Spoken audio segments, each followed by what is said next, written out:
Hey guys, welcome to the Learning to Lose podcast. We've kind of we took a little break because COVID fucking ran through the house. I mean, it's so crazy that like you can't. I'm the most like honest person, and I felt scared to talk about it, but I'm talking about it. I'm not gonna fucking hide it. Good. What? Good. Oh, okay. So I wanted you to check your mic because I can hear myself well. no, you couldn't. There's no way you could have because his volume was turned all the way down. What about you? Yeah. Well, I can. It was turned all the way down? Yeah. Oh my god. So one, nobody's plugged into one. We're 3, 4, 5, or 2, 3, 4. So yeah, COVID ran through the house, and was there just wait? I don't think we've done a single podcast since all the insanity. Last week we were like started and something happened. What happened? Cassie had a fucking seizure. She had a seizure. Yeah. So I actually have that. I have the first 20 minutes of us talking to Danielle and Kelly, and then like whatever. And then she has a seizure like in the middle of the podcast? Yeah. Whoa. It was so... It was scary it was for me. I mean, she was okay, but I didn't know. So gnarly, dude. All right, so what do you think, Billy? I think I need some God in my heart, man. Something. All right, well, maybe we could just do some Justice League. Justice? Yeah. Instead. So... God, man, I feel like Billy is a guy who could watch this shit. He can get down with this shit. You got a lot of free time. I don't have any free time. I'm not saying about free time. I'm saying like I think Billy's the kind of guy who actually would. Do you know what the Justice League is? You mean the cartoon? Well, there's a movie now with like real life, like kind of like the Marvel stuff. Dude, I'm so old. I used to watch that cartoon. Me too. Well, when I was a kid, I used to watch the Justice League cartoon. It was so fire. Oh my god! And seeing them come to life. No, it's like a serious fucking movie. A 4-hour movie on HBO Max. I'm stoked. I wish I had HBO Max. I'll give you my login. You could, Bro, hook you up. No, you do have it. No, I can't. Oh, because you don't know the login anymore or something. Well, no, whenever I... Good night, guys. Good night, guys. Peace. All right, bro. Anyway, whenever I log in, you guys get logged out. Or what? I shouldn't be like stealing other people's shit anyway, I guess, or whatever you want to call it. Well, there's a free trial. Yeah, for me, it's... Dude, I fucking hate this shit. I haven't looked at email in like a year because I won't even put it on my iPad. And like...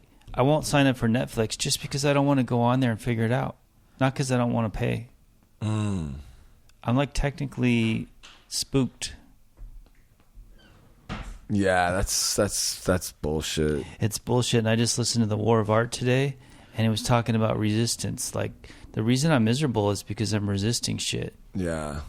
I'm not miserable. I'm just having a day. So, Jose, so when you're just make sure when you're writing that shit, you do it like super neat. Okay. I'm not saying that you're not doing it neat. I'm just saying be real like neat so it's really legible. Should I have like Danielle help me? She's still here. No, I think you got it. Okay. Jose's writing on the Graceland board. Just make sure that you yeah, maybe if you just did one, you could just do one at a time. You just bring it up one at a time. Bring each thing up one at a time, right? Yeah, that's what I'm doing right now. Yeah, cool. Yeah, we had that looks real good, bro. We had Daniel leave. As a matter of fact, here, will you just let him will you pull up a chair real quick for Jose? Yeah. I just want to talk to Jose for a second. Because don't leave. I want to talk about Justice League. Oh yeah. Yeah, don't leave because dude. You're gonna need to use that. So Jose, we just did a little piece on Jose. Jose. A little a YouTube video, and his parents saw it and they got emotional, and they're really proud of him. And here, sit down. But like, but Daniel was like somebody who kind of clicked up with Jose, or I think maybe you clicked up with him. Yeah, I was trying to... Because you guys are both Hispanic. Yeah. Yeah, and you guys are. Do you both speak Spanish like fluently? I do, but I don't think he did. Oh, really? Yeah, I don't think he did. So you want to is he keep gone? Or you want to here? keep the mic like no less than a fist away. Okay. So you can scoot in and Wikum, yeah, you should leave him some room so he could scoot in. But yeah, Daniel was a tough. I think there was other mental stuff happening with him, so he had to go. But then he came back and now he's gone again. Yeah, but what happened that morning when he called the cops? Well, he had woke up the morning and I seen him kind of off, and I had asked him, what's going on. But since he was on the reflections, he didn't. He just told me reflections. So. What's reflections? Reflections is we get reflections when we get 1,001 words. You're in instant reflection. So. Or up, yeah. Right now we have like 6 people. Yeah, about 6-7 people on the table right now writing 15K and up. It's kind of crazy and gnarly. It's good that the house is getting we're getting back on working the program really good, which is good. I think we needed it. Can I stop you for a second? Because so you get a certain amount of words and then you're on reflections. Yes. But what is reflections? Reflections is where you reflect on what you did in the house. Oh, so in the words you're doing reflections? Yes. Okay. Yeah, we usually get house topics when you're on like 10,000 words and up, which is like really scary sometimes. Like, do you have words right now? No, I don't. Oh. Yeah, there's Congratulations. there is some contracting going on in the house. What does that mean? Usually when like you're just talking about the house or talking about people like behind their backs, just like stuff that we shouldn't even be doing. But what's contracting mean? I don't even know, to be honest. It means like you have a contract with someone else in the house. You're talking shit. Oh yeah, and yeah, like exactly what I said. Just talking shit or. So you could just say it's like an unwritten contract. Oh, it's like an unwritten contract. In other words. Between you and that person you're talking shit about? Yeah. No, you're talking shit with. With yeah. Oh, with okay. So Rudy and Madison are in their room together, right? Mm-hmm. Dude, what's gonna happen? They're gonna talk shit. Because Rudy. So Rudy lived. Well, with just any Billy. 2 people in a room is gonna talk shit. I think. Yeah. Well, that's kind of the whole thing, and that's why we encourage people to get on it. I mean, hopefully, if we're doing if the house is running the way we want it to run, like people aren't gonna be talking shit. Wait a minute. So they're in a room together and they have to snitch on each other, and that's how they get in trouble? Yeah. Damn. It's kind of messed up, but. No, but like they're not really snitching on each other. I know. It's just my words. That's a trigger for Jose because he doesn't fuck with that shit. Yeah, I don't. Dude, Hold I up, went Did back you to see juvenile. this dude who was just here right now? Yeah. Paul. The dude who left? No, the kid in the red flannel. didn't. Dude, that guy that was just here, bro. Yeah. He just got off a 25-year bid. He spent 18 years in the shoe. Damn. And he's here in this house. He just came here. But why'd you take him out? He had to leave, but I wanted to talk to him because that's Micah. This guy got in trouble when he was 15 years old. This story was like all over the news. It was the biggest story. Like this kid got killed right near here. And Micah was one of the 4 kids that came to do. I mean, 15, bro. Yeah. It was a little weed deal. Someone pulled out a knife. Next thing you know, there was a fight, and one of the kids died. And this story was like everywhere, bro, all over the news. And now this kid Micah, one of my friends called me, said, "Yo, Micah's kind of like struggling a little bit. Like I don't know if he knows if he's an alcoholic or not or what, but like, he wants to be better. He wants to do better with his life, and he seems like a good dude. Like out back, I was talking to him and he was just talking about, I was talking to him about like what we talk about in here about like how in there, it's like pretty gnarly. Like it's even gnarlier in there than it is, like from where out you're here. from. Yeah. Wait, in there, where's from there? Where you're from.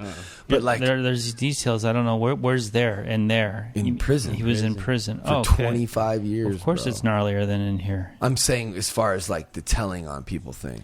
Oh, But- you can't do that shit. No. But in here, you can save someone's life by helping them get. I honest understand. and, I understand. I have experienced everything you say. I had a weed deal went wrong, knives and stuff could have happened, And when I was got out of juvenile hall and went into placement, I was so happy. Good food, games, people.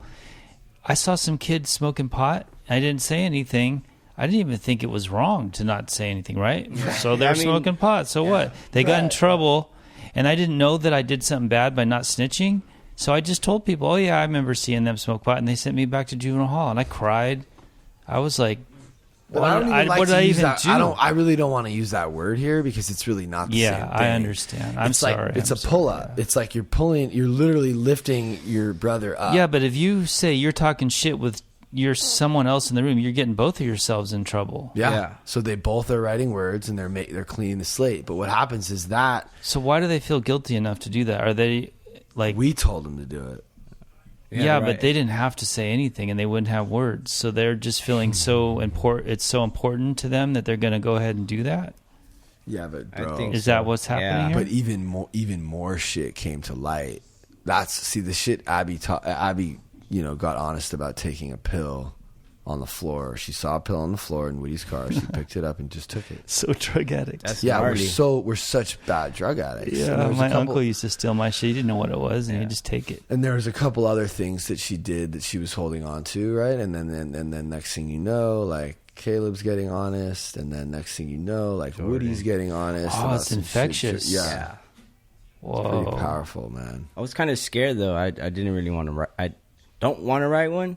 Because I really don't have nothing to put on there. Like, but you don't need to right now. I don't need to. Like, I came in the house being totally honest. I knew what I got myself into when I came in here. I've been through several programs, but you could probably find something. Yeah, I probably can, but probably won't. Wait, you have to try to find something to make yourself write words? No, you've got to try to figure out. It's impossible to be in this house for like 2 months. And to not, dude, do you think you could hook us up with some tea? But what's the? Oh, dude, I would love some tea. What's the impetus of what's the word that you use for people try to find something to talk about themselves that they did wrong?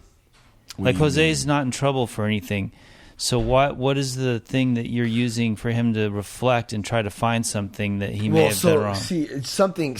Something came to the surface about what was happening with Abby, with Rudy and Madison.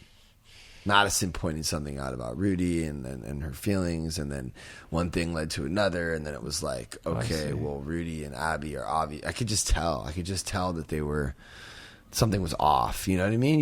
I could just tell. I have a pretty crazy intuition with this type of shit. So Rudy has beef with Abby. No, they're good. They're good now. I'm saying something. I'm saying they were in their room talking all kinds of shit. Madison and Rudy, but that's really not. Abby. That's really not. I mean, that led to more with Abby, and Abby was like, because she was holding on to this stuff. Like, you could see the change in her. Yeah, you could see like I don't know. She came back to life, honestly. Like, she felt good. So after she let this out, she's good. She's much better. Yeah, and then, you write the words, and it gives you feel good about, like, accomplishing that. It's just words, but it's not easy, man. It's not. The most I wrote was 8,000. It took me a couple days. Mm-hmm. I just couldn't sit down. I'm not the type of person to just sit down and write words. How long do you get to do it? Do you have a time limit? No, you're on the table until you finish your words. Oh, I see. You got to sit on that table. You can't do dinner. You can't talk to anyone in the house. It's just like you're invisible. Mm-hmm. So it just makes you reflect. For 3 days, nobody talked to you? For 4 days. 4 days, exactly. And whenever you weren't doing something, you were sitting on that table writing words. Yeah. But, like, he can still talk to us. Right. Staff. He can do his chore. He can talk to people about, like, things that need to be talked about. Yeah, house related. Like this dude. Is somebody watching to make sure that's what's happening? Yeah, everyone in the fucking house. Oh. The house is holds watching the house itself. accountable. The house is either healthy and on point, or it's fucking toxic. And one person can throw the whole shit off. No. Wow. It's really this crazy accountability thing. Yeah, but it's really how you. It's the only thing I've seen work. I mean, this guy was like doing heroin and fentanyl. Yeah. This guy was a fucking mess, dude. But from what I could tell from Jose, which I'm not here often, is he's always been real professional and real hospitable and kind of up and up. Yeah, I learned that in jail. Oh yeah. That, you know, like you go to jail, you have to run program there. How long were you there? I was there for 3 months. Where? I was in the county. Yeah, How old were Central. you? I was 18. I was just turning 18. I was 17. 3 days later was my birthday, so I was. You got just enough to like learn respect and structure, but not too much to like, you know, fuck your whole. Thank you. I mean, because too much of it can just. I don't know. I feel like it could be like I got my friend Gabor. He did like 9 or 10 years. The guy who tattoos us. Yeah. He just can't get this. He can't get sober. He can't find the humility. He can't get out of that old mindset, gang mentality. He just cannot let it go. It just means too much to him, and he can't. And he's his whole life.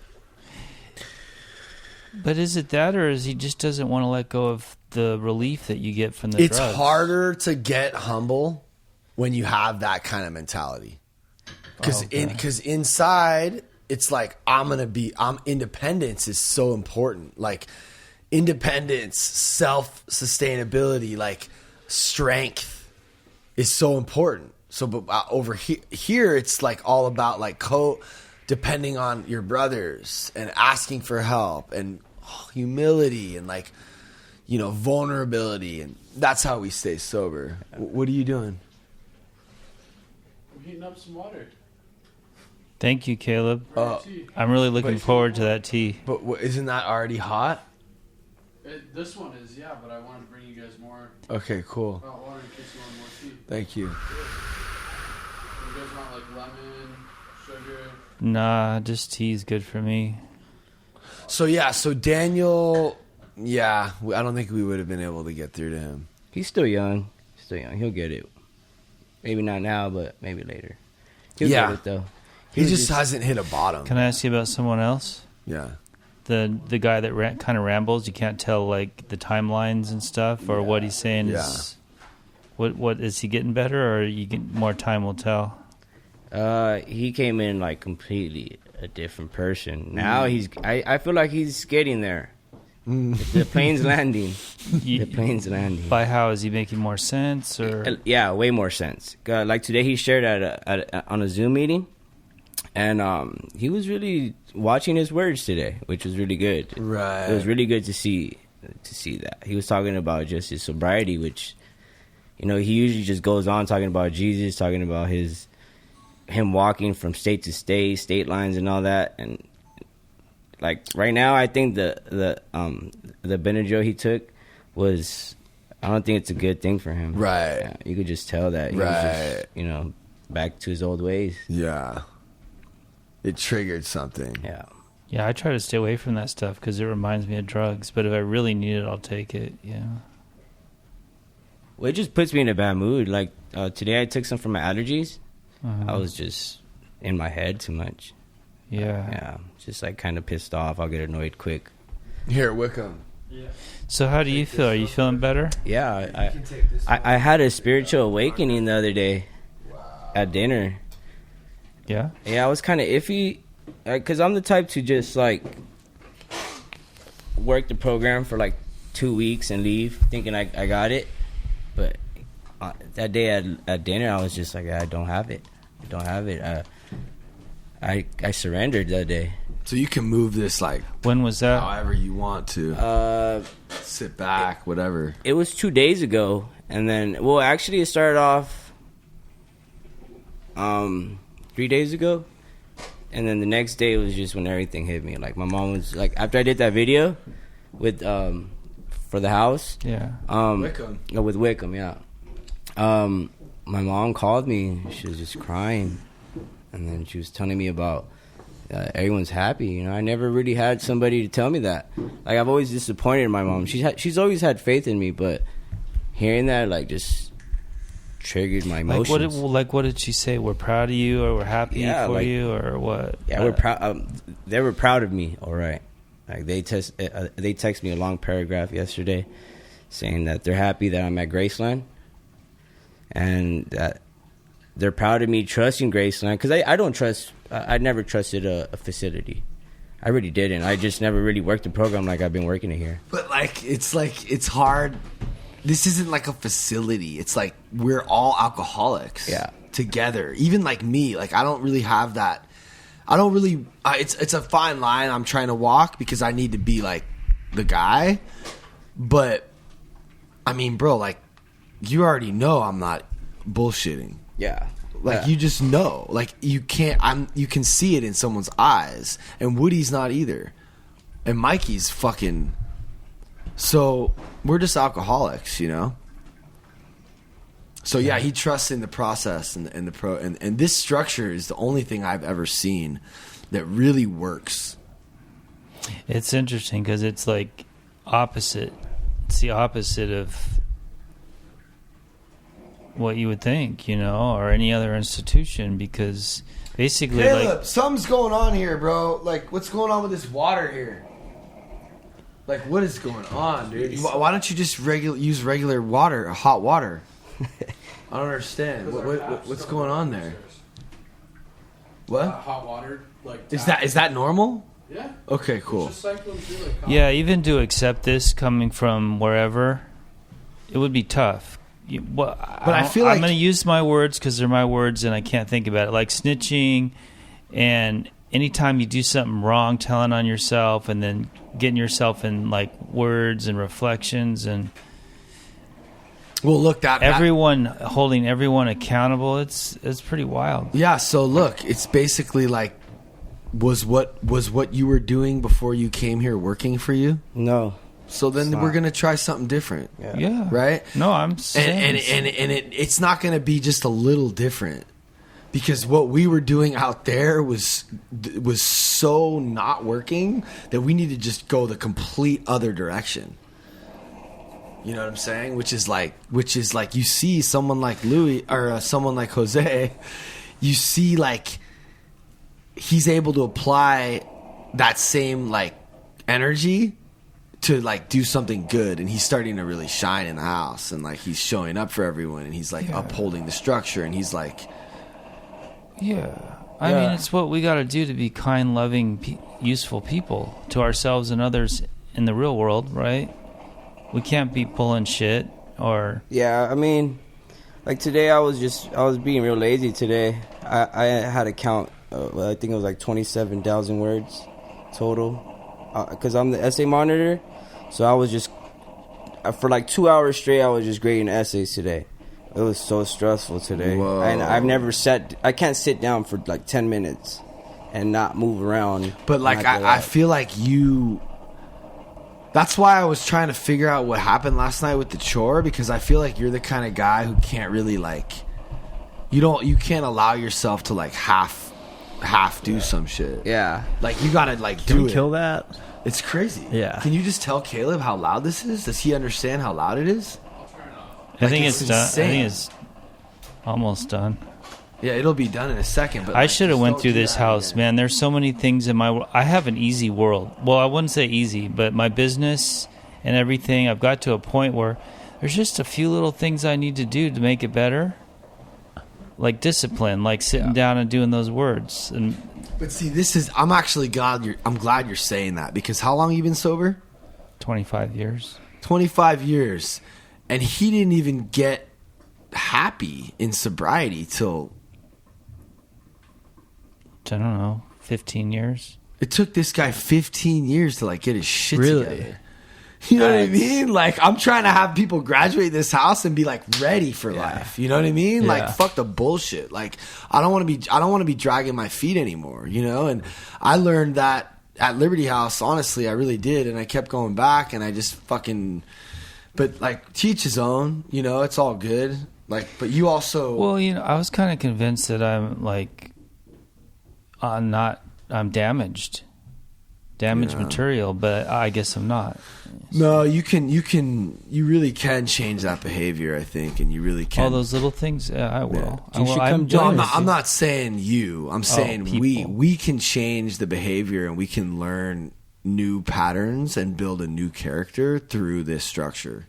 It's just gonna take some time, and falling, getting back up, falling. Like Rudy and Abby were both like thinking we really shouldn't even be here.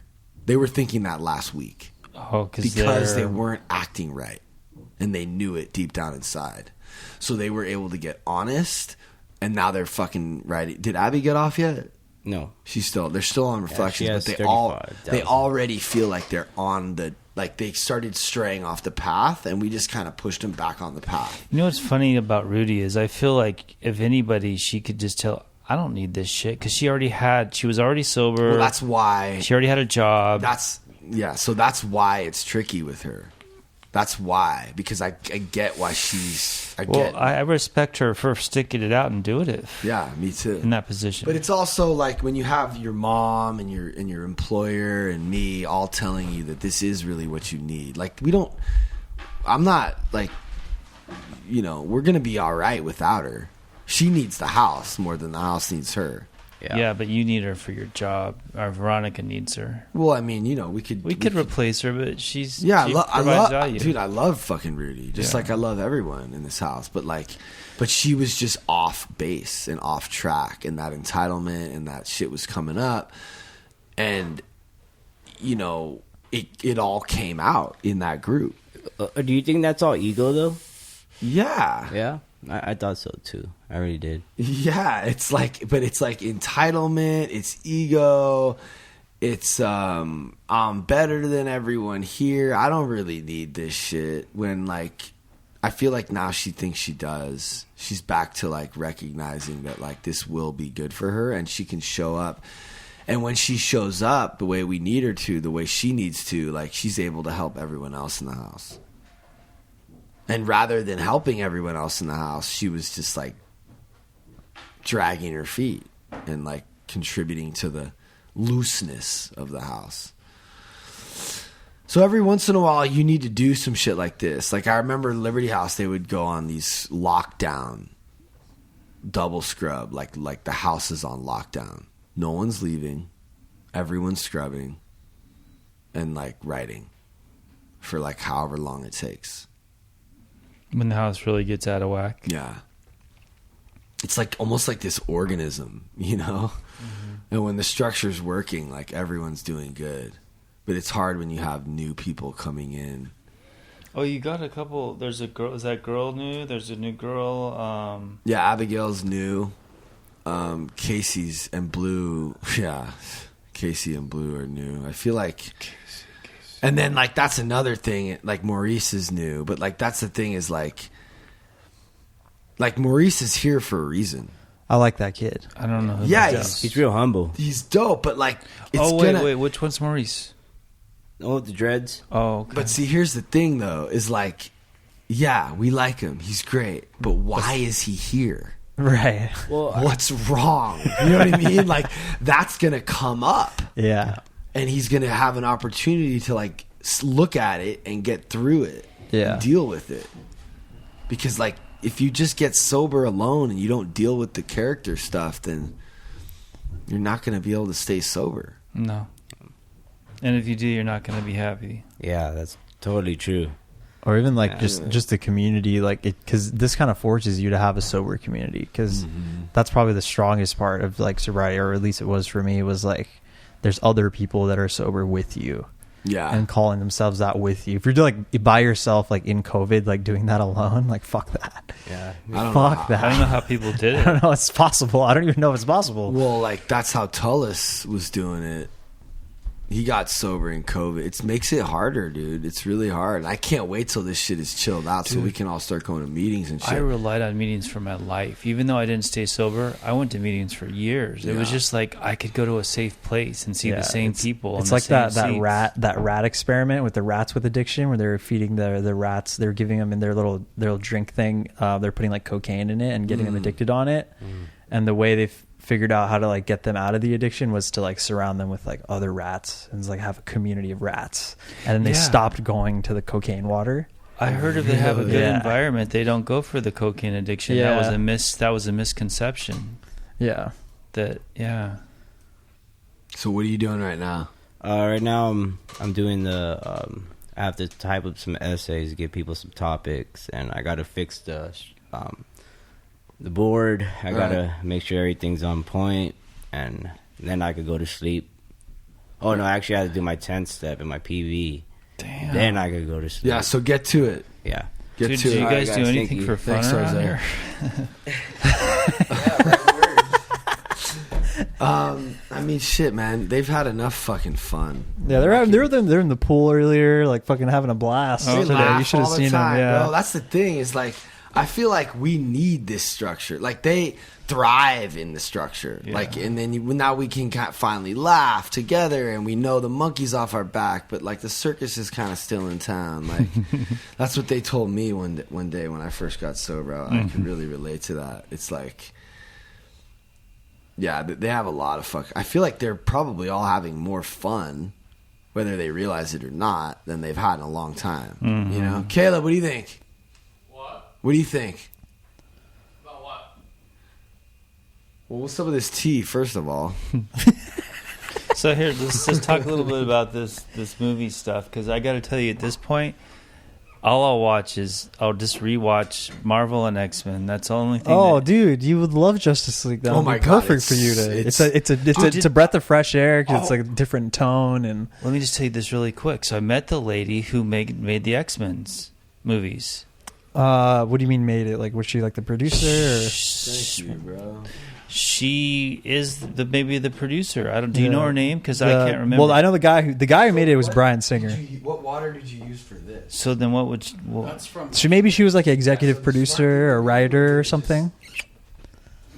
But go on. She was like involved in a big way. The coffee maker. yeah, with all the movies. And what? How did that I gave go? her my card. She was interested. Was that like a date? I met her at the salon. Was that a date thing? No, she's way older than me. Oh, okay. Yeah, I was Yeah. thinking if you guys wanted. Oh my god, I would love to meet I someone. met a cool girl. I just talked to her today. I didn't know, but she's sober. Thing upstairs. Boom. That's what you should have done. Yeah, really you cool. know, I'm surprised you haven't dated more in like sobriety, like finding other sober people.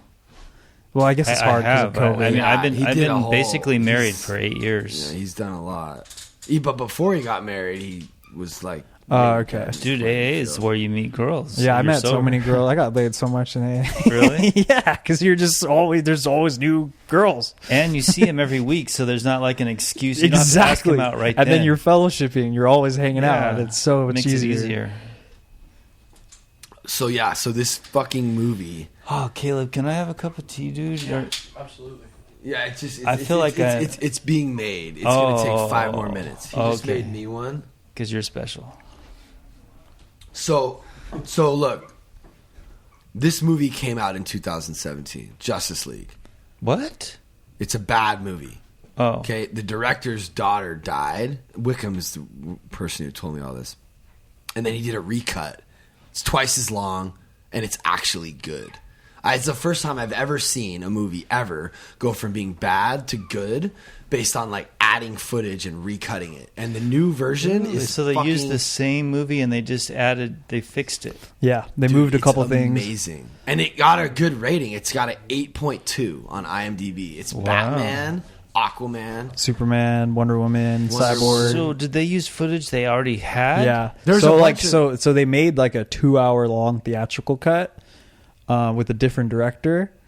And so the new director came and he had 4 or 5 hours of footage.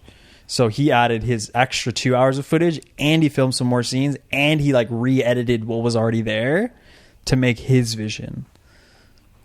Damn. That's And just Warner goes Brothers to show. gave him an extra $70 million just to add his own stuff and do the CG, and they like had the actors do voice stuff because of COVID, like sending voice like recordings and yeah, and like doing like VFX trickery where they steal an old shot from an old movie and they put it in this one. And Dude, and you know Ben Stiller or Ben Affleck. Ben Affleck is Batman. Okay. It's dope, dude. Bruce Wayne. It's a lot darker than the Marvel It's stuff. like dark, bro. It's like a real movie, dark, like serious movie about this shit. Like It's really good, It dude. starts with like dealing with Superman in a super realistic way. It's like if a guy like that really lived, like people would worship him like a god. And like in the beginning of this movie, he's like dead. Right. So the people are like mourning the loss of him, like the death of God. Oh, and by the way, like I'm wondering if I saw the original. it's a Nick one. Cave song. You know Nick Cave? Yeah. See, he doesn't even understand how dope Nick Cave. To use a Nick Cave. Why song, is he so dope? Everybody loves him. What is it? I don't get it. I don't get it. First of all, I mean, his music's pretty cool. I respected him after I saw him write that that giant letter about how Kanye West is one of the greatest artists Nick of our Cave? time. Yeah. Oh, so you do know a little bit about Yeah, Nick I've never. Cave. Yeah, Okay, this is why. Because Nick Cave never, ever, even for a second, thought about like what's mainstream, what's gonna work mainstream. Sure, but Okay, no, hold on a Okay. second though. Neither did like Tom Waits or Frank Zappa. well, I don't know what Tom Waits somehow he made it, but No, but that's what's cool about these people is they're dope because they did their own thing. they just did their own thing. They created their own little lane, and they've been successful for 30 plus years. Yeah. Just doing it's like Fish or the Grateful Dead or and Nick Cave is like he writes movies, bro. He's like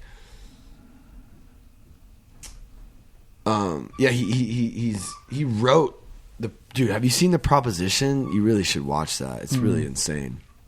Did He you guys wrote it. He watch writes movies. The Justice League last night? Is that what you watched last night? yeah. But I've seen it before. I was seeing it the second time. Yeah, so we it's should actually fit kind it- of the third time. So what we're gonna do is we'll finish it You tomorrow still night, enjoy it? Okay, because tonight it's so late. it would be irresponsible to do that tonight, even though I already know he's probably down. Yeah. Damn, that's kind of why I stayed. Oh no! What would you do? But what would you do? If I went home, You would have just left.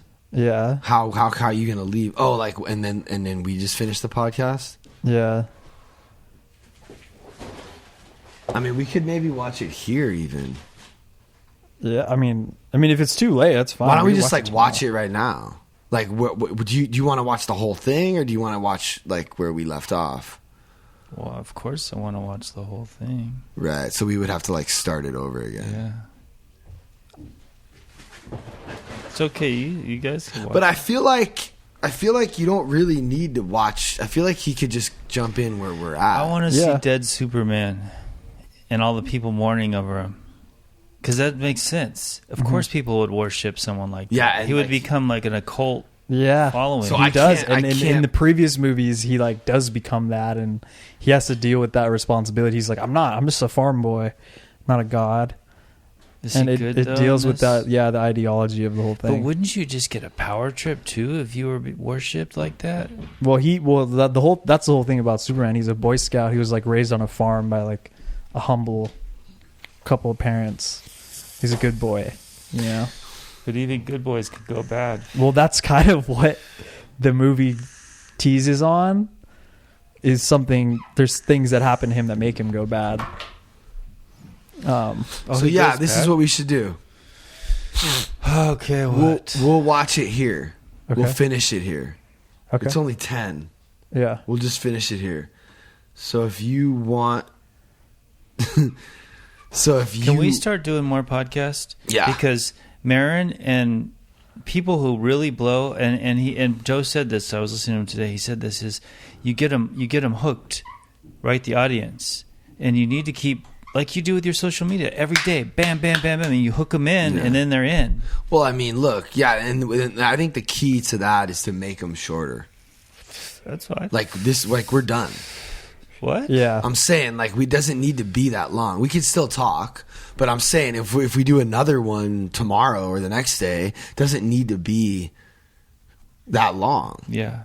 Like an hour should be like what good. we're aiming for, and we're already at 40 minutes. You know, That's cool. And then next week's kind of planned out. Sam's going to join in, and my lady friend's going to read her letter, and so that one's kind of set. But maybe we can do one in between then. Yeah. Yeah. I'm down. I mean, you're the one. You're saying it, but Am I going to show up? you're the one that needs to show up. So if I it's show up up, to you. You'll do it? 100%. Because you're so busy. No, but if you show up, I'll just do it. Okay. I mean, we could even do like, you know how Joe Rogan does the MMO? But we should also be doing step work, bro. Yeah, that's what I was saying. Maybe we could just do the step work podcast or something, and we'll label it different. Right. You know how Joe That's does not a that? bad idea. He does the whatever he calls it. Dude, we the gotta feed MMA. that, bro. They won't eat right now. They're in a shedding cycle. We just got it Sit wrapped down, around his dude. neck. Sit down, dog. What are you about to go do? I'm gonna make his tea. What are you drinking this? Why are you dripping? Hand sanitizer? You noticed it dripped, right? Did you I notice it? didn't notice. Yeah, it dripped. Be careful, bro. Caleb's just fucking walking around with a snake on his neck. I need some help, though. Can you give me some inspiration? With what? I have so many things I want to do. Plus, I'm still putting my life back together. Everything's fucking awesome. But I just have, like, I want to draw that shirt that we were talking about 6 months ago. Right. I want to write these things down that I write and elaborate Yeah, on them. That's Like, dope. it's Well, just- wait. Hold on a second. What do you mean you want to write them down? You already wrote them down. Yeah, but So but now you just Joe need to- said today your first rendition of anything is just crap. No. But you need to read what you wrote Mm-hmm. on TikTok. Okay, I'll do that tomorrow. You I have need to put rewrite them it out. so I you can need to even just read start putting them out, and we need to start doing more podcasts, and then let's design a shirt. it. Yeah, but that all requires me doing it. That's it. But you're lucky that you have. See, I already saw this in Billy. I've already known that this was the kind of person he is. Creative. So that's why I pushed him so hard to get the TikTok following that he has. And that's why I wanted to bring him in on the podcast. And so you're lucky that you have the resources and the people around you. And then I've been really appreciating you, Pat. Oh, that's honestly, cool. yeah. Oh, that's cool. I want you to feel some of the love because you're right.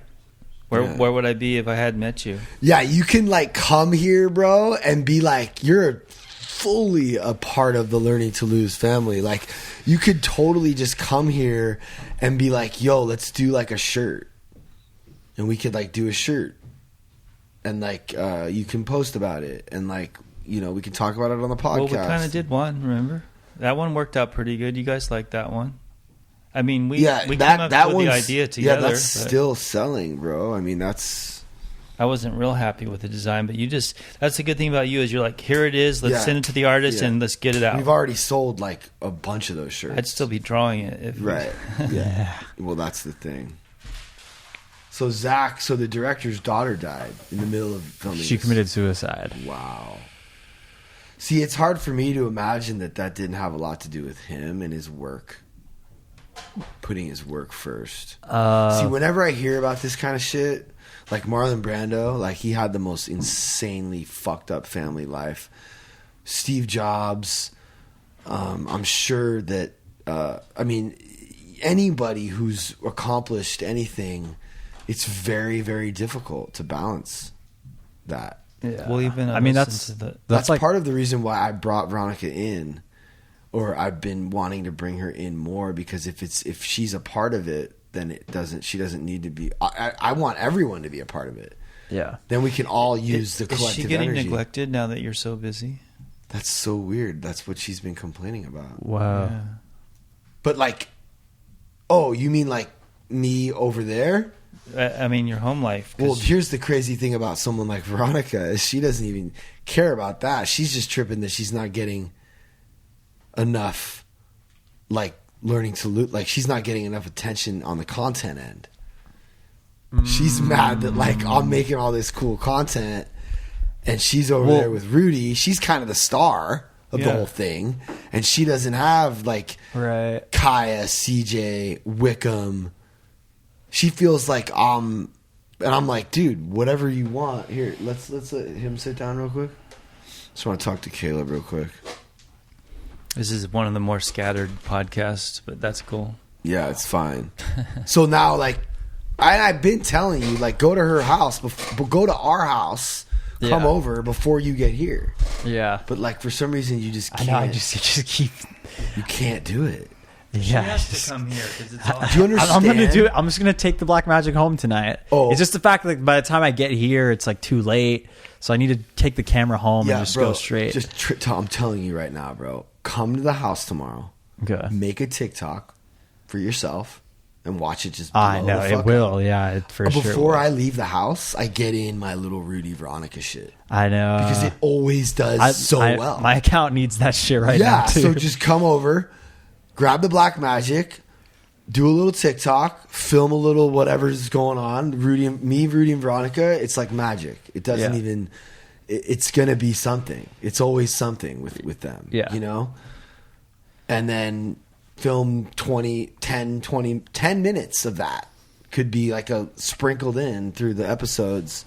Yeah, but I also noticed like a disparity between your content. Like yours is like evolving and becoming Graceland. It's like involving other characters and so many other people. But hers is like I could see where she's like frustrated because she's like doing the fitness stuff and the like. But there are ways for her to like evolve her content too. Yeah, I just like so her whole thing is she needs me. It's not. She's just So look, I posted 60% of her TikTok videos. Right. I made them and I posted them. Yeah. While I was posting my own shit. So I'm gone now. So and she's like frustrated, and I'm like, the other day I was trying to help her understand, like, just be grateful. Like whatever you want, like we'll give you it. If you want more time with, she's like, I just need ideas. Like I need to know, like, so everyone wants to sit down and like plan out what they're gonna make. You can't do that. You just got to grab your phone and just go with whatever happens. Well, it might be good for her to take the initiative and just come over here. You know? Well, that's the thing. She's gonna start taking the girls to the gym and helping them with their eating disorders and stuff. Oh, good. And she's gonna get an opportunity to help around here, and she's gonna find her way. I'm just grateful that, like, because this was a battle in the beginning with Oleg and her. They were like, what the fuck are you doing, bro? Stop filming this. Why are you filming this right now? Filming just whenever shit got uncomfortable. Look at that progression. It went from that to now they want you to because they saw the results of what it was. I mean, I just remember one of the first videos. And it went to income. She's selling out of her products and blah, blah, blah. Yeah, it's pretty crazy what, like, just a simple willingness to be transparent will. I think that she's pretty cool, too. We're also pretty interesting and cool. I don't think this would work for anybody. But just the willingness to be honest and vulnerable when you know people are going to see it is, like, really, like, half the battle. Yeah. So, which brings me to Caleb. Because Caleb, you've never had, like, popularity. You've never been, like, had a social media following or anything, right? Not really, no. I mean, not really or no? No. Okay, just say no then. Okay. Sorry. And now he's a guy that a lot of people know about who lies, who's sort of a liar. Mm-hmm. So we kind of put him on blast a little bit. He's still not telling the truth? No, he's amazing and he's helpful and we all love him so much, but he has. Well, I'm just because I'm not around here, so I don't know. But I remember in the beginning he was just everything was lies. Last week, when I really dug my heels in, and I used an old essay, because I don't know, I saw an opportunity to be like sneaky and manipulative, and I took it. Make sure that you're like really. Yeah, I got you. So I reused the essay, and when I got called out on it by Jose, who saw it immediately. Dude, if it wasn't Jose, you wouldn't have got caught. Because you were saying, he's so meticulous, That's what right? I'm saying. It's amazing. Yeah. But anyway, go ahead. Yeah, he saw something was off and called me out on it, and I just dug my heels in for like 4 hours. Oh, you have 4 hours. Yeah. But you saw some of that. Yeah. Yeah. So you're just like, really you're sticking to your guns for 4 hours. Yeah. We'll use this. I was like, I wrote 5,000 words in an hour. Yeah, but the way he was defending himself, like he was so upset that we were even questioning it. He was like, dude, I fucking wrote the essay, dude. Were you surprised when he came clean? You know what I mean? And then like it's just and then we all were like, why is there different? I actually, I'm almost embarrassed to say, I was probably the only one in the house who kind of was believing him. I could see that from the video that you did. But that's why this structure is so awesome, and that's why I do need help. Not only from the residents, but from like Michaelis and Wax and Schneidman and everybody. It's like God is really doing the work here. Yeah. It's not really me. He's working through me and everyone in the house. It's pretty cool. And then I just kept, like, Jose, it's so hard for him. Like, he was quiet a lot. Yeah. He wasn't really like, you were probably like stoked that he was like not really. And I was like pulling it out of him. Yeah. And then he would just be like, dude, I just don't believe him. It's bullshit, bro. He didn't write the essay. Because he has this thing in him where like he doesn't want to like snitch because he has that street mentality. Where See, that's why I was like kind of a little bit like I wanted to make sure we were saying the right things to him, you know? Yeah, but like he didn't want to tell because like we are boys or whatever, and I don't know. I just feel like he didn't want to pull me up on it at first. Oh my God! Can I call Michaelis off your phone? No, we're talking about how here. Let him sit real quick. Yeah. We're talking about how you're the reason that Caleb really got honest about the essay thing, and he's sitting here saying like how he knows it was probably hard for you to be like. I mean, I You kind knew of it was bullshit. Yeah, I know how, when Caleb lies. I could just see it in his face and what he does, his Right. movements. But it was like, but he was just saying how he noticed that it was hard for you to, because I think at that time you were still kind of struggling with like how this works. Yeah, I was all in at the time, but But you I were just- like still saving lives. yeah, it was just like, yeah, you know, Caleb's my boy, and I was just like, bro, like you gotta stop lying. Like I when he went to go look for his marker that he had. There was like two different colors on the essay. It was all crumpled up. There was just so much evidence against him. It was just crazy. wild, yeah. Yeah, and he was just like, I told him right away, I'm like, bro, just be honest, bro. Like, I'm pretty sure everybody knows you're lying. And he was like, no, dude. Like, I'm just like, bro, you're lying. That's the And Hufflepuffle. Yeah, the Hufflepuffle. Johnny calls that the The Hufflepuffle. famous Hufflepuffle. Like when you're like, oh, dude, you know?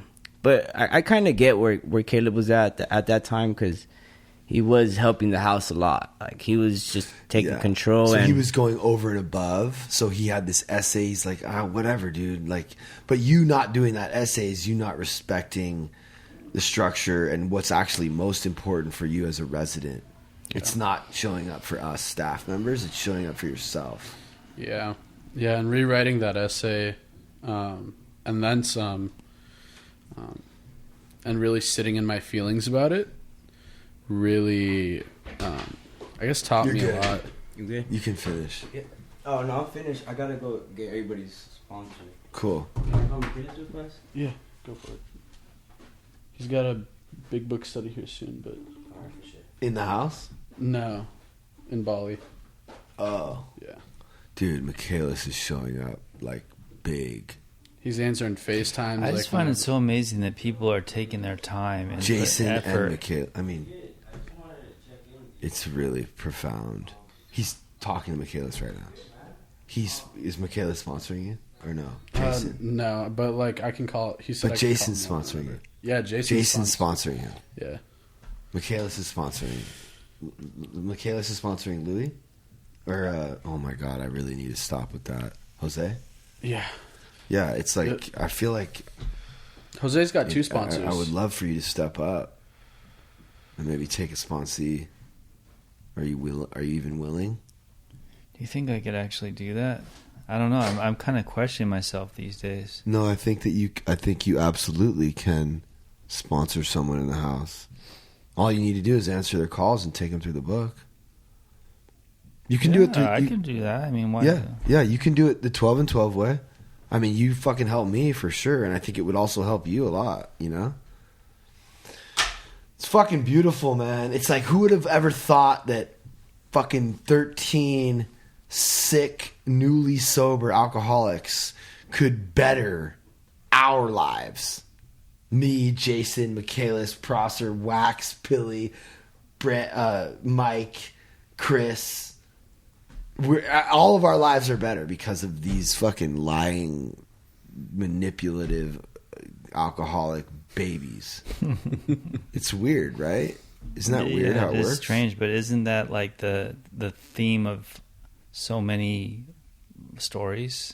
Like even in AA, it's the lifeblood of the program is the newcomer. Like helping others. Or my lady friend told me this story. There's this girl Lily who's confined to a chair. She's non-responding, and how she anyway. It's a story that we could talk about next week. But how this girl, all her people that help her, she's actually helping them because she's uniting them and she's bringing light to their life, even though she doesn't respond or anything. You know what I'm saying? Like, yeah, it's in helping others that you get giving and getting it thing. And yeah, man, it's fucking amazing, dude. It's just like really crazy.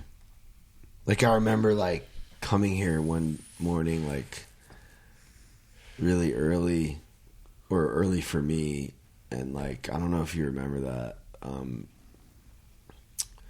was like 10 or something, and I feel like I was in a bad place, and I just came here, and I just felt better right away. And there wasn't really, there was two. Do you remember when there was like me and Jordan?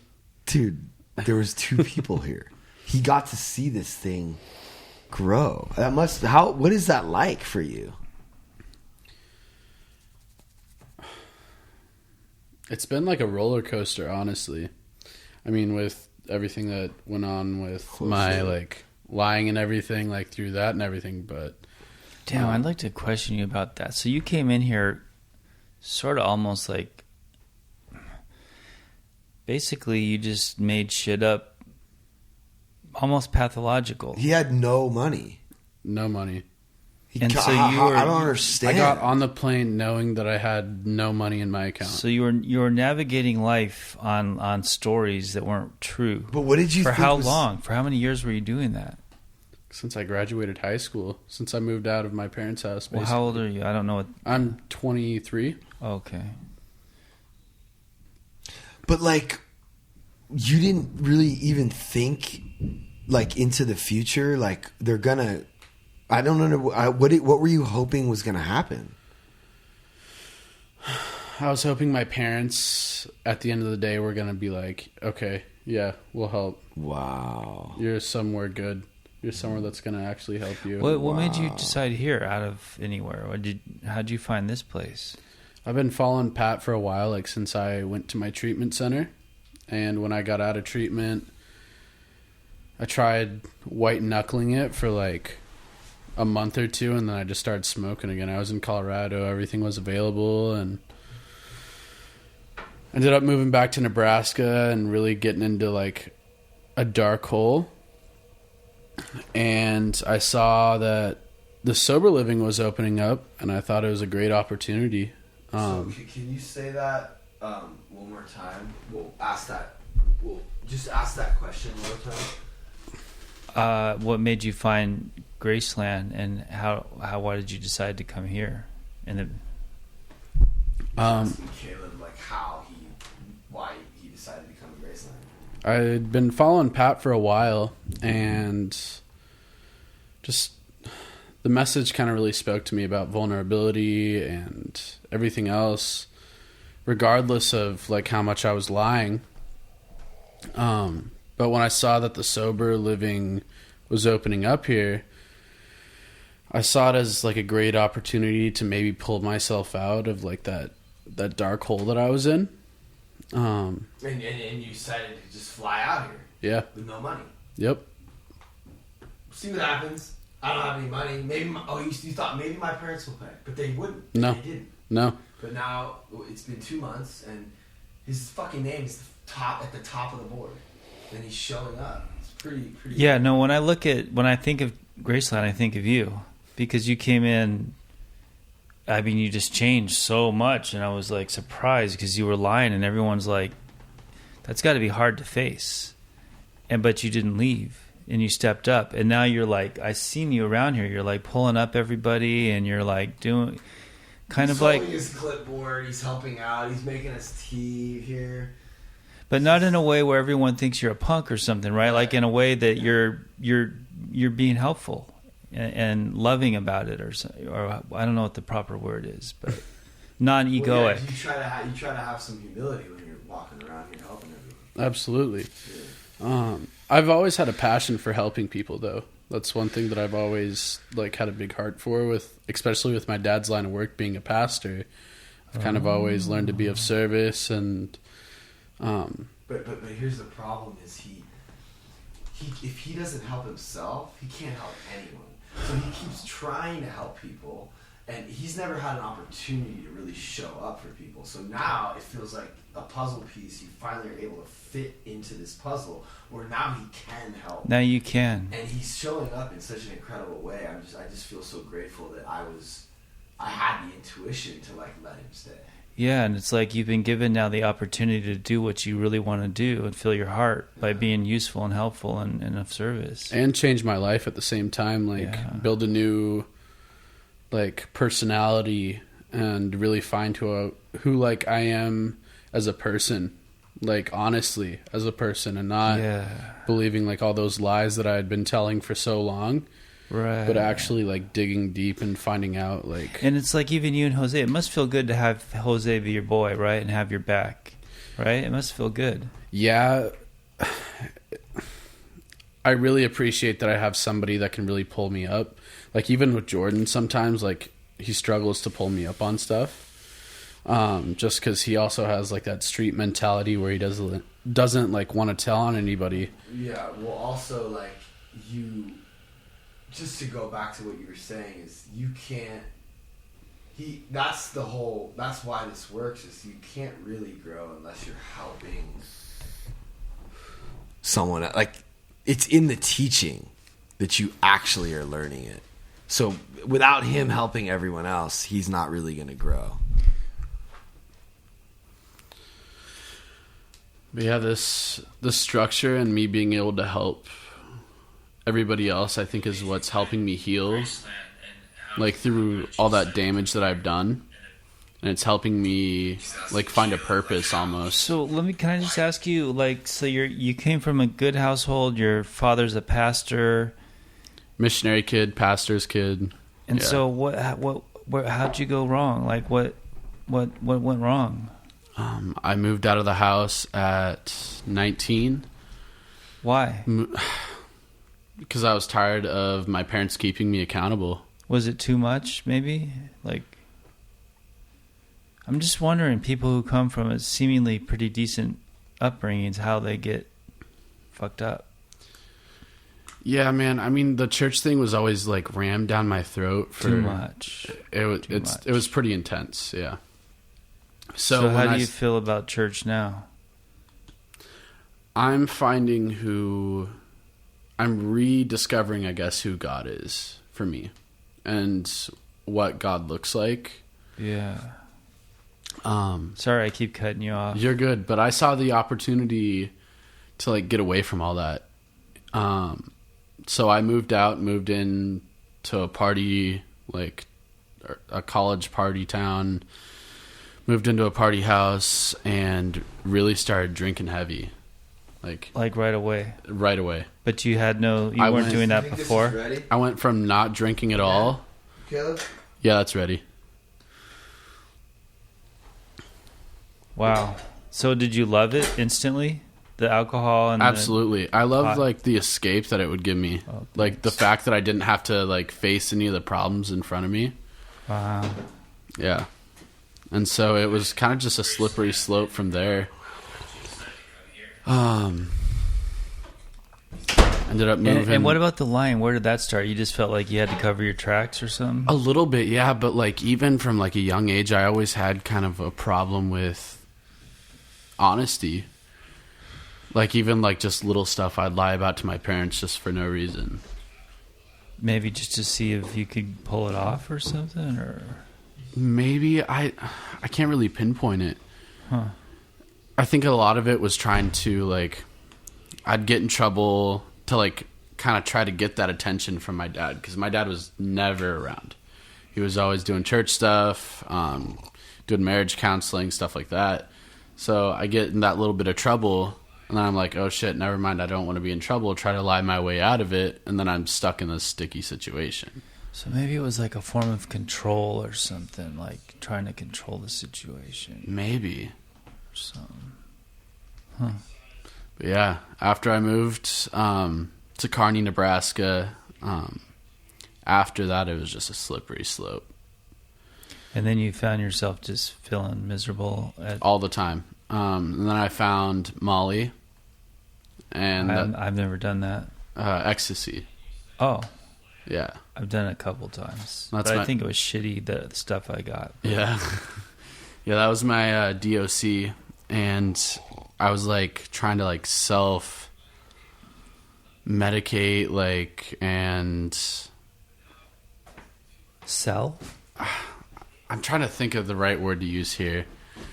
Like, fix my depression and like everything else that was going wrong with me by doing that, the Molly, and like curing everything. So I was rolling every day for like 6 months, doing a point or 2 or 3 a day, just to feel. Doesn't that make you feel dumb after you come down off of that stuff? It makes you feel really depressed. Oh, really super depressed. Is it cheap? It's like $10 a point. Yeah. Was anyone doing it with you, or are you at that point solo? My housemates were doing it with me. My roommates were doing it with me. I had buddies that I was making music with that were doing it with me. How long does it last? 4 to 6 hours, depending on how much you take. But you can space it out and make it last as long as you really want. Huh. But yeah, started smoking heavily. When you say smoking, you mean pot? Yeah. Yep. Okay. Smoking quite a bit of weed. Got into some trouble with the law. My parents found out through detectives, and my dad is actually the one who confronted me. He drove up to where I was living and basically laid everything out on the table. It was like a surprise too. He was like, "Do you want to go out to dinner? I'm in town." I was like, "Yeah." And we showed up to this place, sat at the table, and yeah, he laid everything out and was like, "I know about everything. We were contacted by such and such people. You need to like get rid of everything before anything happens." So I skipped town at that point, got rid of everything, moved my life completely, and yeah, got myself into like an even like deeper hole, and that depression just was to the point where suicidal thoughts. Yeah. I hated myself. I couldn't even look at myself in the mirror without breaking down. I didn't even recognize myself. You mean by like crying? You mean? Yeah. Yeah, I've been there. Yeah. And I decided I needed to check myself into a rehab. Went to rehab in Colorado, and place was an absolute wreck, man. It was like what? Why? Clients were basically running like their detox side of the rehab. Our programming was all smart recovery. Are you familiar with smart recovery at all? No. Basically teaches you that like one day you can use in moderation. Yeah. Smart recovery is wild. And God, that would be so fucking cool if I could do that. Right? There's no way I could, but this is like one of the things that they would like jammed down our throats. Basically, it was the smart recovery stuff, and ended up in a pretty gnarly situation at this rehab. I went to go visit some sober livings in Colorado with one of the techs there. When you say gnarly, you mean you were in trouble, or what do you mean gnarly? No, it was just wild. So I went to go visit. How? I went to go visit these sober livings, right? And on our way back, I'd maybe been in the last sober living like 20, 30 minutes touring this place, asking questions, all this stuff. I came out and the tech that had brought me was acting real shady. And on our drive back from Denver to Colorado Springs, he was like all over the road. It was wild. I asked him to like use his phone to call somebody. I asked him if I could drive even. So the tech was loaded. Yep. We were about a mile out The from tech of a sobriety house. Yeah. Yep. Huh. We were about a mile out from the rehab exit, and I was like, hey, we got to exit. And he passes this semi and tries to take this off ramp. It's like one of the really curvy ones, you know? Mm-hmm. He tried to take it going like 85, 90, and overcorrected and rolled the Forerunner a bunch of times, 4 or 5 times. Holy shit. Yeah. I ended up losing complete eyesight in my left eye. So that's why I got the lazy eye. But you can see now, or what? No, I can see out of my right eye, but my left eye, it's... Dude, that is so fucked up. Isn't that gnarly? Yeah.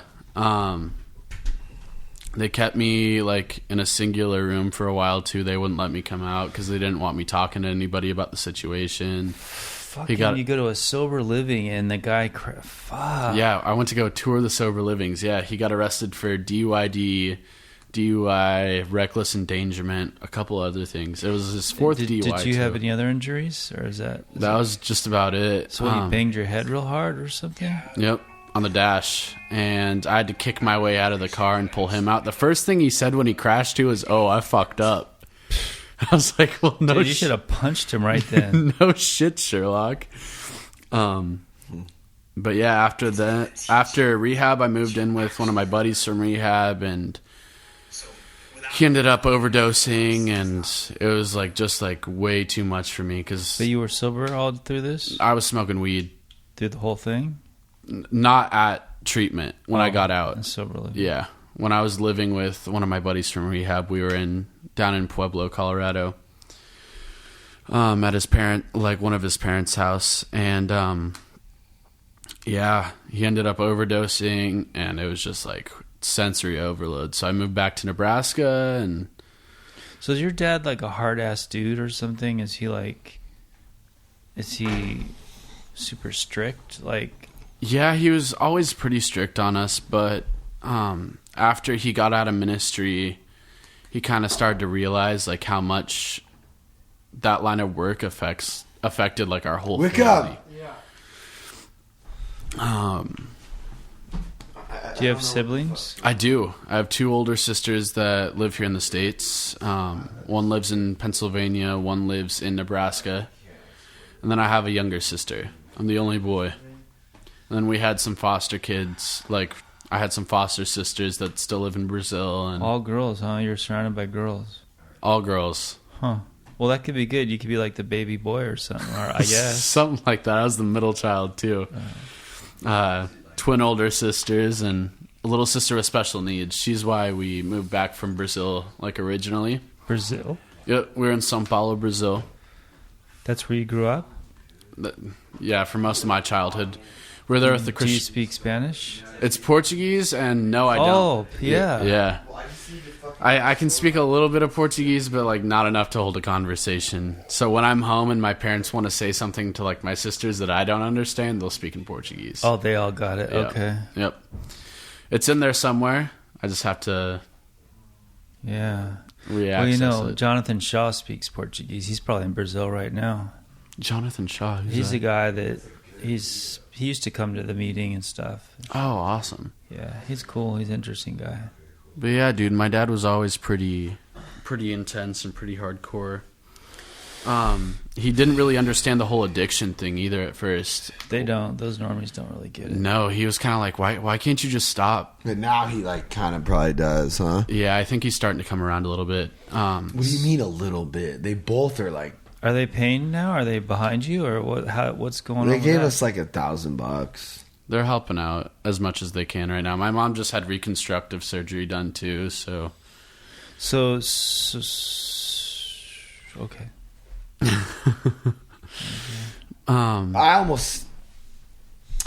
I feel like pretty soon here, like, he's getting. Oh, I know the question. So, are they behind you now? Are they like? I think they've always been behind me, but they distanced themselves for a really long time just because they couldn't handle the stress I was putting on their marriage. And so when things really started to like... I just thought of a good look for you. So you have no sight in this eye. All right. No. You could do like a cool patch, dude. You'd look cool, like, and then, yeah. I wore eye patches a lot as a kid because I had cataracts. I was born with congenital cataracts, so I had a lot of laser eye surgery. So I was constantly switching between the two eyes. I need to be able to use this. Oh, so you don't want to do that? Oh, I hate the eye you patch. You could be like Fury, on that. He's obsessed with the Marvel stuff, isn't he? Yeah, well, we all are. That's awesome. Well, Wikum is for sure. I could just see it, dude. If you worked out, you would be fucking a monster, dude. No, for sure. He's been walking around up there, and I'm like, damn, like this guy's got like kind of built. Like he's not like he could. Yeah, we're gonna get him. Everything's. I think you got to do the patch though, and just get ripped. Ooh.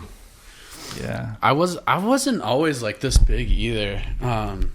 When I was in high school, I was a wrestler, and I was a lot smaller. I wrestled 132, 138, and 145 pounds. Damn, but what are you now? I'm like 230, 240, yeah. So like 100 pounds almost. Wow. I didn't really start growing until I was like 18, 19. Huh. And I just you got corn fed somehow. Yeah. Yeah, that's cool though, bro. But yeah, back to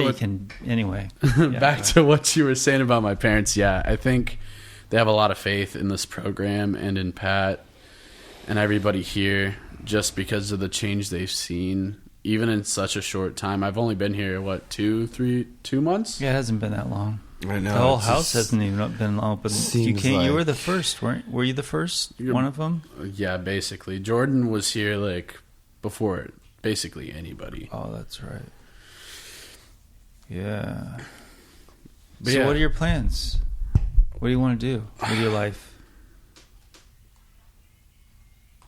It's a tough question. You don't know? I would love to get into the recovery field. Once I figure my own stuff out, though. I'm not at the point where I can quite do that, I think. What do you mean, like work in a rehab or something? Rehab, a sober living, something.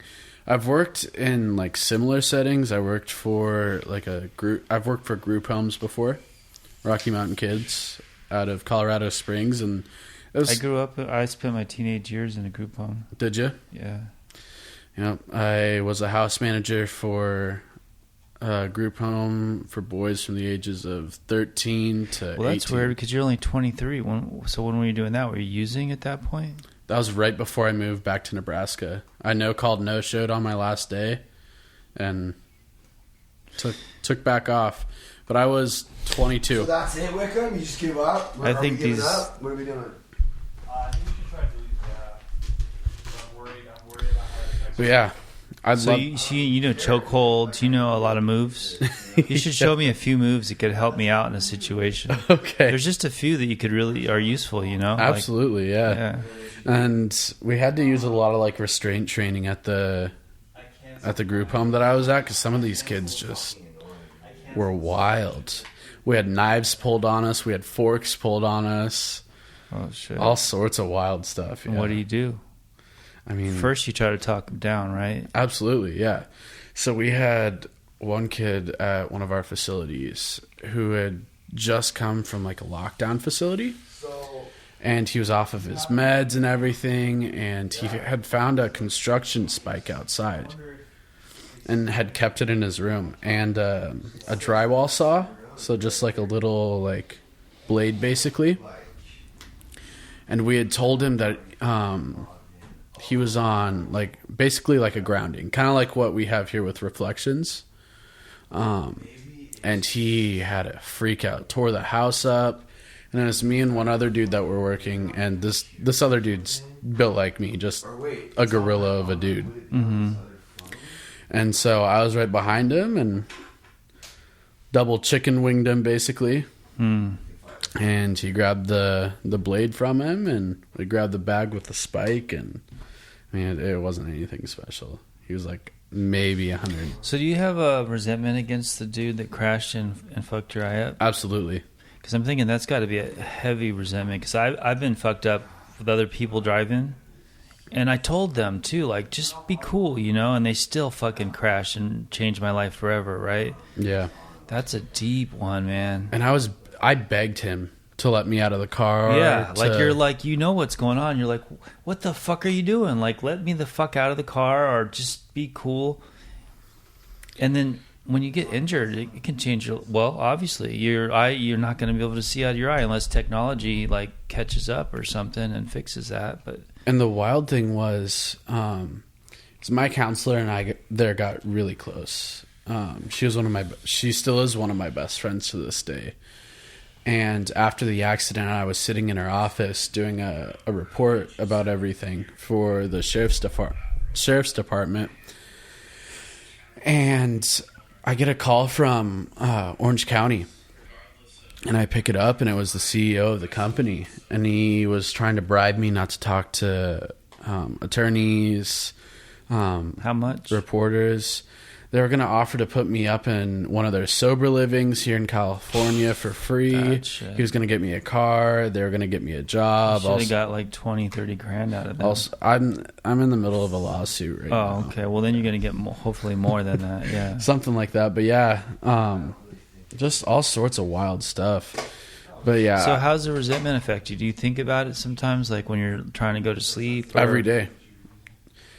Because before that, I had at least some eyesight in my left eye. That's the thing. I had gotten... Oh, you had already had a... Yeah, I had a bad wrestling injury.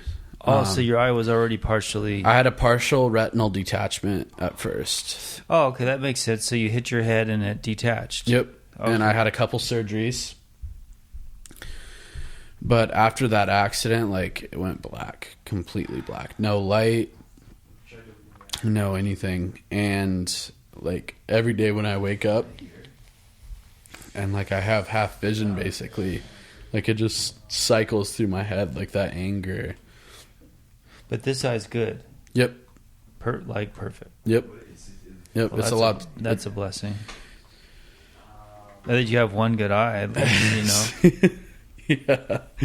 And I got one googly eye over here that just kind of has a mind of its own. But I have really bad pressure spikes. What's that? So like the pressure in my eye is a lot higher in this eye. So in this eye, your normal pressure is like 10 to 20. This one's like 40 to 50. So do you feel that? Absolutely. It's like a piercing migraine 24/7 basically. I can relate. I have it in my ear. Constant pressure. It'll drive you mad. Oh yeah. It's wild. Yeah. So like everything that came after that accident, I guess, yeah, it caused a pretty gnarly resentment, but I didn't want to look at it for a while. And it's taken like being here to kind of just really become to be comfortable with it, I guess. Yeah, that's all you can do, really. I mean, it There's doesn't nothing go away. It's the damage has already been done. There's nothing that I can do to undo it at this point. And God may be able to do something at some point. I don't know. Yeah. I just hope that, because I have something too, and I have hope that it could heal. It's taking you to be comfortable with it to be here. Would you say? It's taken like being here, sitting through these Sermon on the Mount meetings, and really hearing about revenge and resentment and everything to kind of just like be comfortable with where I'm at with this particular situation. Which one is that? With my eye. The physical one, because he, like me, has constant pressure in his head. So That's I can why relate.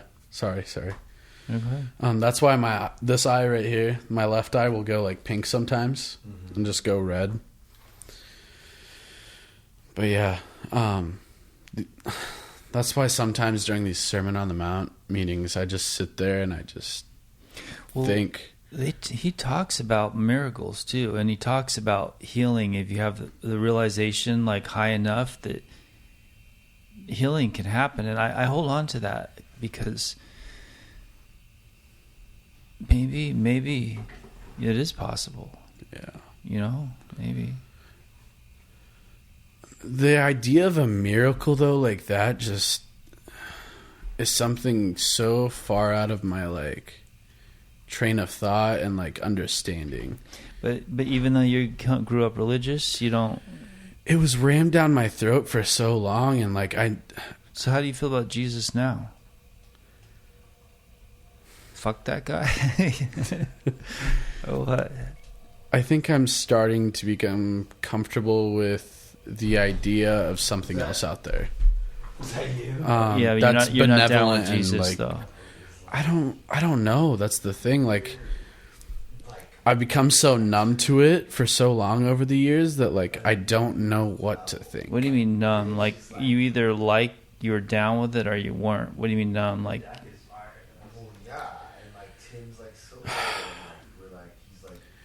he's hearing sermons every Sunday, Wednesdays. You kind of just tune it out at a certain point. It just becomes white noise almost. Does that make sense? yeah. And I guess I've never really seen. I'm not saying you got to love Jesus. I'm just curious. I'm not. I'm down with Jesus now, but it took a long time. But it's not well, for instance, I'm not like Danielle or whatever. I don't know. I believe there's something out there, something that's allowed me to get to a place where I can really heal myself. I don't know who my God is, what my God is. We're still figuring all that shit out. Yeah. I'm not I don't know everything. I'm just trying to figure this thing out one step at a time while I'm trying to build a new life for myself. I'm trying to rediscover everything and relearn everything basically. So who in the house? I hope they don't listen to this. So who's your favorites? My favorites in the house, Yeah. client wise. Yeah. Blue. Blue is the new dude with. He's one of my favorites. Jordan's my boy. He's one of my day ones. Jose. So Blue's the new guy with the red bandana. Yep. Okay. He's just got such a pure soul. The kid doesn't want anything bad to happen to anybody. He loves everybody. I also have a super soft spot for people with developmental disabilities, with my little sister being special needs. Mm-hmm. I've kind of grown. What's her situation? She has a chromosome disorder. Mm-hmm. It's a little bit more intense than Down syndrome. Mentally, she's about 4 or 5. Bro, she looked. Oh, that was Blue's sister. Yeah. We haven't met your sister yet. No, she's been on the family group once just to say hi. But I'll have my parents put her on this How do you weekend. feel about her? I love my little sister. I'd do anything for her. Okay, but why? What's the what is? I mean, of course you love your siblings, but I don't know. I just curious what that would be like to have that in your family, and how the dynamics of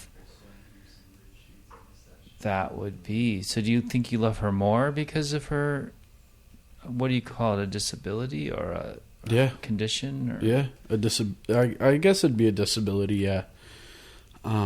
Or is it just because of who she is? I think it's just because of who she is. Why, is she real loving or something? Absolutely, yeah. One of the. She's still a brat at the end of the day, just because like she's my sister. But the love that someone with a disability like that has, and the heart that they have. Is it like almost like they're innocent in a way? Like almost, yeah. Yeah. And that's why I love a couple of the clients in the house. They have Blue has a disability? I wouldn't say that necessarily. He's just a little. I might say that. Yeah. I don't know. We're still trying to figure that out. He's just a little bit different, but the kid's got such a big heart. I don't know him, but the way he dresses is a trip. That's all I Right? know. The kid is absolutely a trip, but he's definitely. He seems really sweet. He is. Yeah. He is. He has no ill intent towards anybody. That's weird. How is that? You think that's real? What do you mean? What's Not real? having ill intent, or like thinking "fuck you, motherfucker," or I want to, Absolutely. Some people, especially somebody like that, their brains are wired a little bit differently. I think they could still get angry at situations, but even it's when more he's like a sad angry, not like I'm gonna rip your throat out angry or something. exactly, yeah. But my other favorites would probably be the day ones, like the phase 2 homies. Why Jordan? Jordan's Just because he was here when you came, or there's something about him you like? he offered. I'm sorry, I know you guys want to watch this movie, and I'm just asking a million questions. And You're good. Jordan, after everything happened, you mean the injury? no, after all the lying stuff, Oh, okay. he offered a hand to me and pulled me up out of like my bottom here. So at he was Graceland. there for you when you were in a low spot, and he was very cool about it. Absolutely. Yeah, he's an interesting guy because at first he comes across like sort of a badass or a tough guy or something, but it seems like that's not who he is. He has one of the biggest hearts in this house. He That's just interesting. won't get out of the way of himself. If that makes sense. Did you hear everything that happened these last couple of weeks, I'm assuming? You mean the injury or no? With There's him. so much going on here, dude. I don't even know. One day is like a week here. Yeah, I don't know. I mean, even on TikTok, I post a lot. Jordan, Like, he also wasn't scared to pull me up. Like, he's like a big brother to me almost. That's what I could compare it to. So he's not afraid, and you look up to that. Yeah. Almost like that, like, that raw, like, realness. Like, he's always been super real with me. Like, when I got caught this last time a couple of weeks ago lying about that paper, and Jose was pulling me up, we were waiting for Pat to come back for a group to, like, get it out of me, right? To get me to get honest. And Jordan and I were sitting there, and he looked at me. He's like, "Come on, man."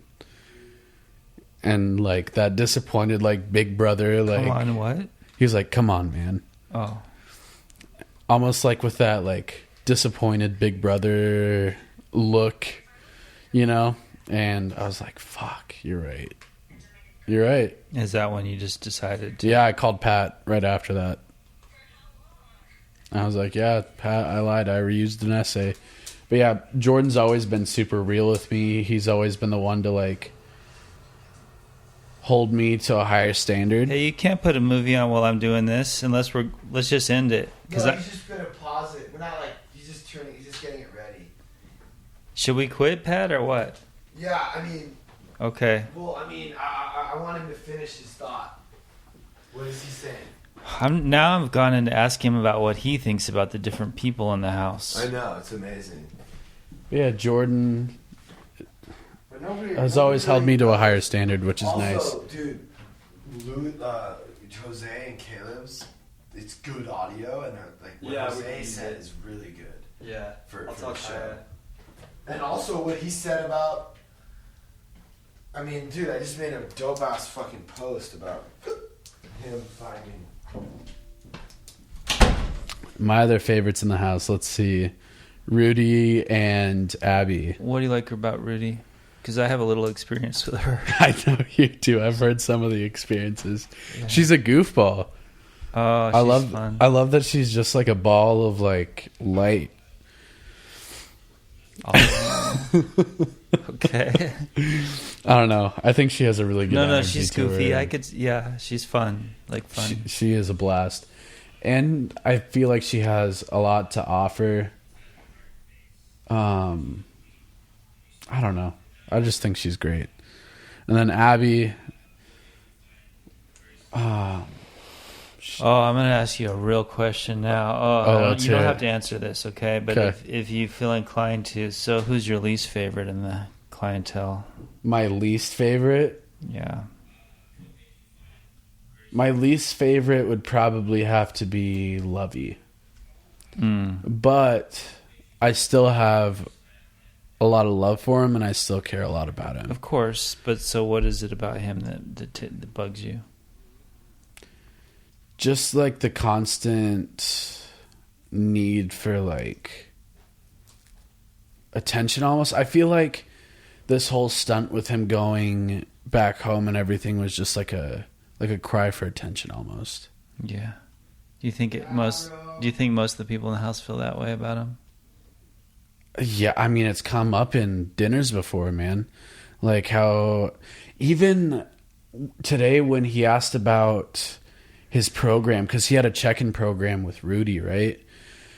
And when we told him today that Pat at one of our dinners canceled that program because Rudy was uncomfortable, he got mad. I think that's the reason he was mad in group, honestly. Because that was like guaranteed attention from Rudy because she didn't have like a choice in the matter.